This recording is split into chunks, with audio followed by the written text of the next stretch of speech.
صحیح بخاری احادیث نمبر 7۔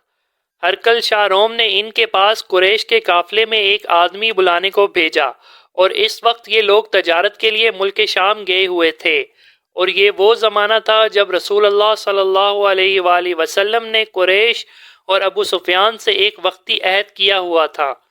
جب ابو سفیان اور دوسرے لوگ ہرقل کے پاس ایلیا پہنچے جہاں ہرقل نے دربار طلب کیا تھا، اس کے گرد روم کے بڑے بڑے لوگ، علماء، وزراء، امراء بیٹھے ہوئے تھے۔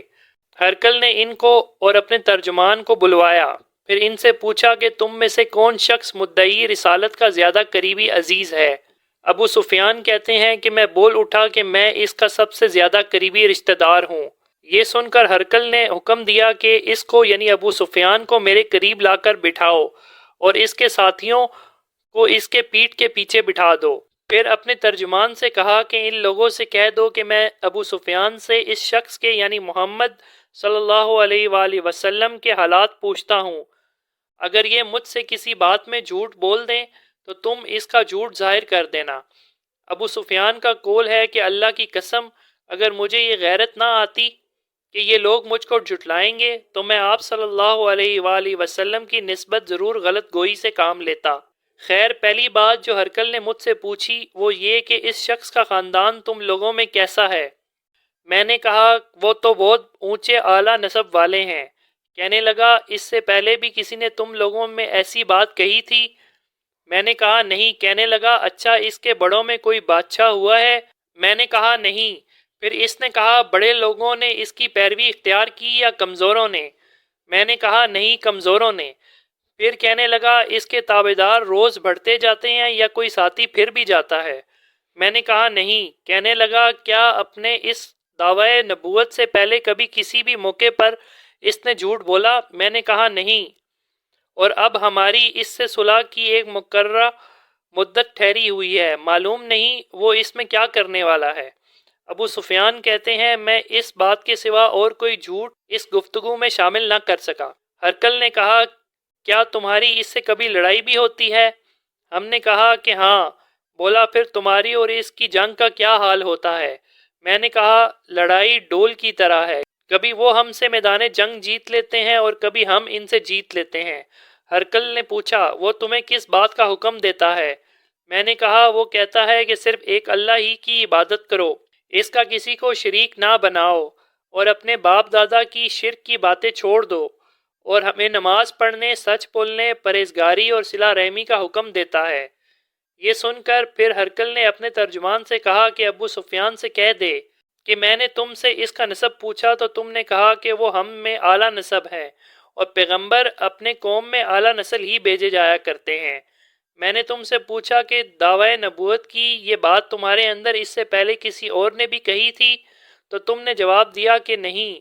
تب میں نے اپنے دل میں کہا کہ اگر یہ بات اس سے پہلے کسی نے کہی ہوتی تو میں سمجھتا کہ اس شخص نے بھی ایسی بات کی تقلید کی ہے جو پہلے کہی جا چکی ہے۔ میں نے تم سے پوچھا کہ اس کے بڑوں میں کوئی بادشاہ بھی گزرا ہے؟ تو تم نے کہا نہیں۔ تو میں نے دل میں کہا کہ ان کے بزرگوں میں سے کوئی بادشاہ ہوا ہوگا تو کہہ دوں گا کہ وہ شخص تو اس بہانہ اپنے آباء و اجداد کی بادشاہت اور اس کا ملک دوبارہ حاصل کرنا چاہتا ہے۔ اور میں نے تم سے پوچھا کہ اس بات کے کہنے یعنی پیغمبری کا دعویٰ کرنے سے پہلے تم نے کبھی اس کو دروغ گوئی کا الزام لگایا؟ تم نے کہا کہ نہیں۔ تو میں نے سمجھ لیا کہ جو شخص آدمیوں کے ساتھ دروغ گوئی سے بچے وہ اللہ کے بارے میں کیسے جھوٹی بات کہہ سکتا ہے۔ اور میں نے تم سے پوچھا کہ بڑے لوگ اس کے پیرو ہوتے ہیں یا کمزور آدمی؟ تم نے کہا کمزوروں نے اس کی اتباع کی ہے، تو دراصل یہی لوگ پیغمبروں کے متبعین ہوتے ہیں۔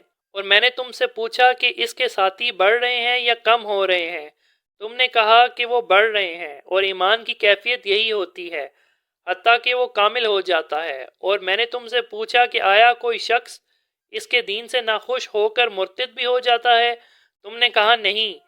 تو ایمان کی خاصیت بھی یہی ہے کہ جن کے دلوں میں اس کی مسرت رچ بس جائے وہ اس سے لوٹا نہیں کرتے۔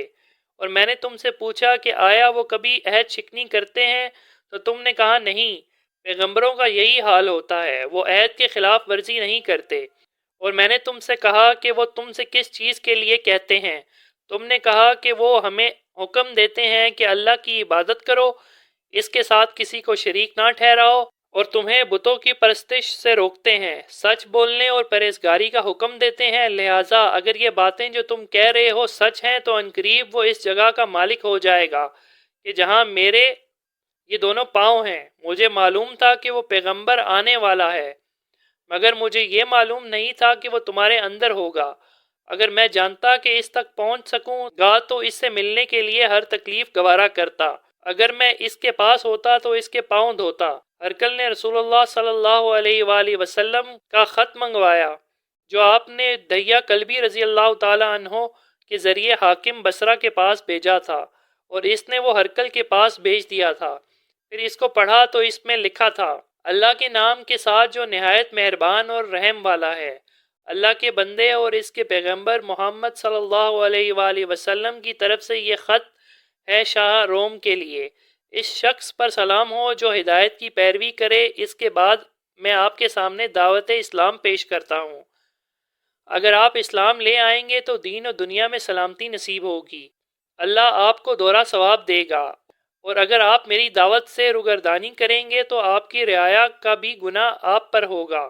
اور اے اہل کتاب، ایک ایسی بات پر آ جاؤ جو ہمارے اور تمہارے درمیان یکساں ہے، وہ یہ کہ ہم اللہ کے سوا کسی کی عبادت نہ کریں اور کسی کو اس کا شریک نہ ٹھہرائیں، اور نہ ہم میں سے کوئی کسی کو اللہ کے سوا اپنا رب بنائے۔